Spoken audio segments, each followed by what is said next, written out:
Okay, so hi, my name is Margaret Leary.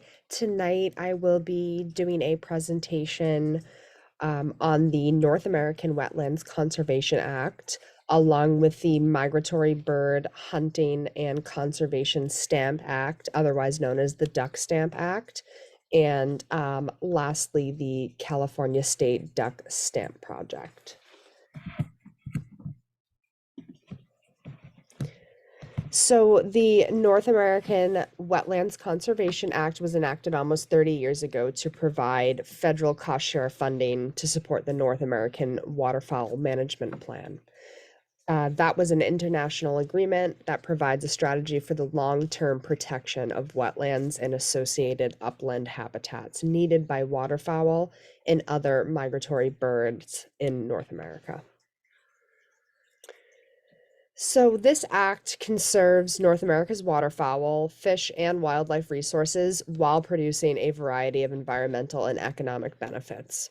Its success is driven by partnerships involving federal, state, and local governments, nonprofit organizations like Ducks Unlimited, and community groups.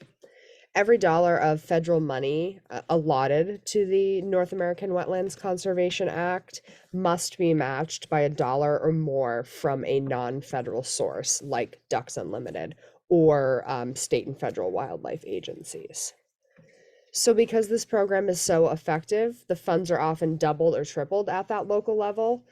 So funds from US federal sources may contribute towards a project, but they're not eligible as a match. So the North American Wetlands Conservation Act is a non-regulatory, incentive-based voluntary wildlife conservation program. The act stimulates a public-private partnership to protect, restore, and manage wetland habitats for a diversity of migratory birds and other wildlife. The partnership grants play an important role in meeting the so the grants for the act itself play an important role in meeting Ducks Unlimited mission. And that's restoring wetlands that have been altered, enhancing water availability, reducing soil erosion, and the likelihood of floods. So the grants also help improve water quality, air quality, as well as recharged groundwater. So next, I wanted to talk about the Federal Duck Stamp Act. So this was also known as the Migratory Bird Hunting and Conservation Stamp. So the duck stamp was conceived in 1934 when Congress passed and President Roosevelt signed the Migratory Bird Hunting Stamp Act. So the first duck stamp was designed by Ding Darling, who we have learned very much about so far this semester. He was then the director of the Bureau of Biological Survey. So that was today's U.S. Fish and Wildlife Service. So, funded by duck hunters, this act created the federal duck stamp program, which provided substantial funding for the purchase of wetlands across the country. 98 cents of every duck stamp dollar goes directly into the Migratory Bird Conservation Fund to purchase or lease wetlands and wildlife habitat for the inclusion of the National Wildlife Refuge System.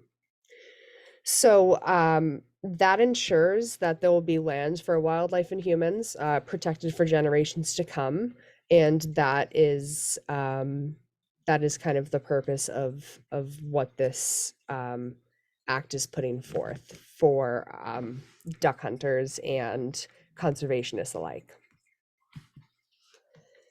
So, in regard to Matt Kaminsky's talk, I wanted to talk about the San Joaquin grasslands. So, I found the history of the San Joaquin Valley grasslands to be most interesting. Not only was this watershed unique in an ecological perspective, but it was historically unique as well. So, he referred to this area as the heartbeat of the San Joaquin Valley. It prone to flooding by the San Joaquin River, and it was known to develop vernal pools, which cause dynamic soil types. There was wetlands on the west side that were more marine and brackish based, and then on the east side, those wetlands brought more fine granite, sands, and clays. So he explains that in the early 1900s, you could lay claim to land that was flooded if you were able to access it during the flooding.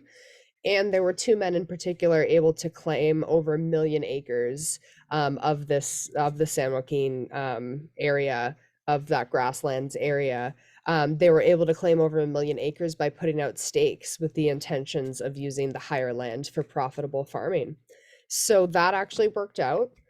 They worked to conform the unfit soil, and they became large-scale cattle barons. The large populations of waterfowl began making this watershed and the San Joaquin grasslands their home. And this attracted bird hunters and duck clubs interested in leasing the land to hunt. So, years and years later, after these two men passed, their families sold the water rights to the federal government. That was the main source of the water they were using to irrigate pastures for the cattle.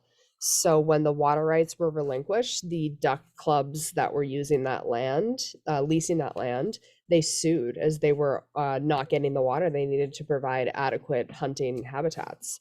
So this brought forth the Central Valley Project Improvement Act, which was a dedicated a set amount of water to be distributed to wetland habitat in these valleys to provide habitat for these birds.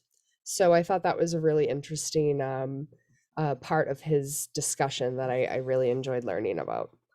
So going forward, I wanted to discuss a really awesome project that's going on right in my backyard.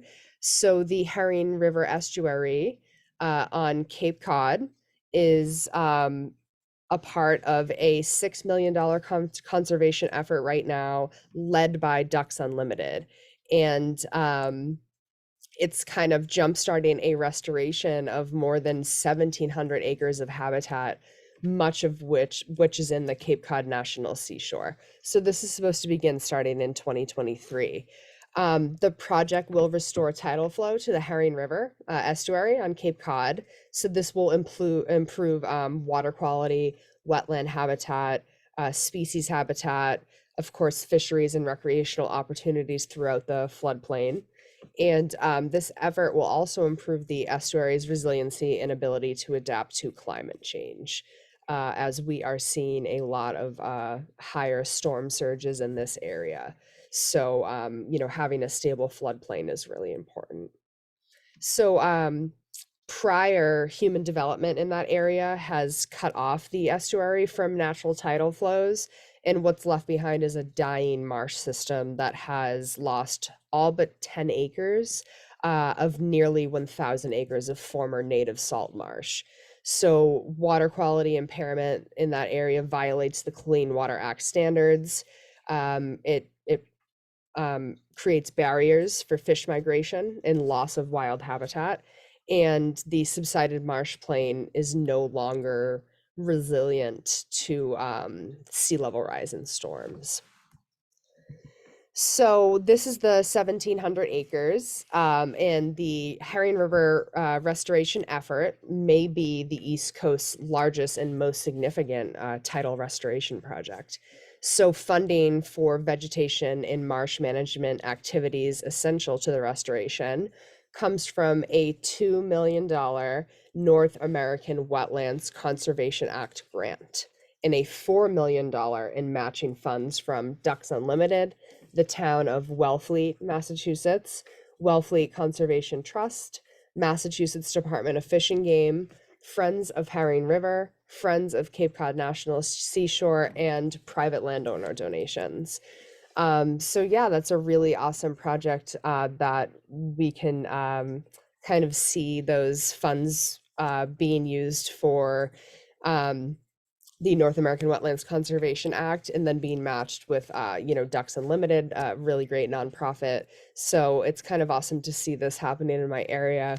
My supervisor is actually a member of Ducks Unlimited, so he was the one who brought this to my attention when I was talking to him about that. So I was really, really excited to learn about that. These are my sources. I use the Ducks Unlimited website, of course, and the Fish and Wildlife government website as well, for information about the federal duck stamp and for information about the North American Wetlands Conservation Act. Thank you so much.